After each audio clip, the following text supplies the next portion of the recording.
এভাবে, কাপড় পরা তো দেখেছে, এভাবে দেখে নাই।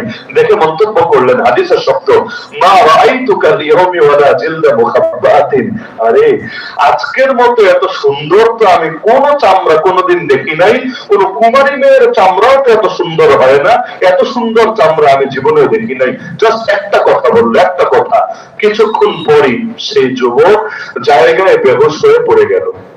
আল্লাহ রাসূল সাল্লাল্লাহু আলাইহি ওয়াসাল্লামের কাছে বিচার আসলো, অ্যাম্বুলেন্স তো নাই, ইমার্জেন্সি হসপিটালে নেওয়ার ব্যবস্থা তো নাই, এখন নবী তো আছেন কাছে, নবীরে গিয়ে বলল, ইয়া রাসূলুল্লাহ এরকম অবস্থা, এখন কি করব, কি জন্য হয়েছে আমরা জানি না, সুস্থ ছেলে হঠাৎ এমন হয়ে গেল।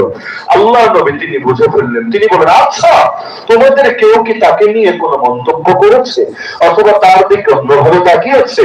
এবার কয়েকজন বলল, হ্যাঁ আমরা শুনেছি ও এই সাহাবী তাকে নিয়ে মন্তব্যটা করেছে।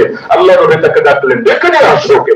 আর উপরে ধমক দিয়ে বললেন, তোমাদের মধ্যে কি হয়েছে তোমাদের যে একজন আরেকজনকে নিজের চোখ দিয়ে মেরে ফেলার চেষ্টা করো? এরপর আল্লাহ রাসূল ট্রিটমেন্ট করলেন, নজরের একটা ট্রিটমেন্ট আছে, হাদিস দ্বারা প্রমাণিত। কি ট্রিটমেন্ট? নবী তাকে বললেন, তুমি গোসল করো, তাকে যার নজর লেগেছে গোসল করো, বিশেষ করে কিছু অঙ্গ আছে এগুলো রত করো, আল্লাহ নবী বলে দিলেন। এরপর সবগুলো পানি এক জায়গায় একত্র করো, পানি ফেলবা না, সব একটা বালতিতে একত্র করো। এরপর ওই যে বেহুশ হয়ে পড়ে আছে যে সাহাবী, তাকে উল্টে শুয়ে দেওয়া হলো, মানে মাথা নিচে পিঠের সাইড উপরে।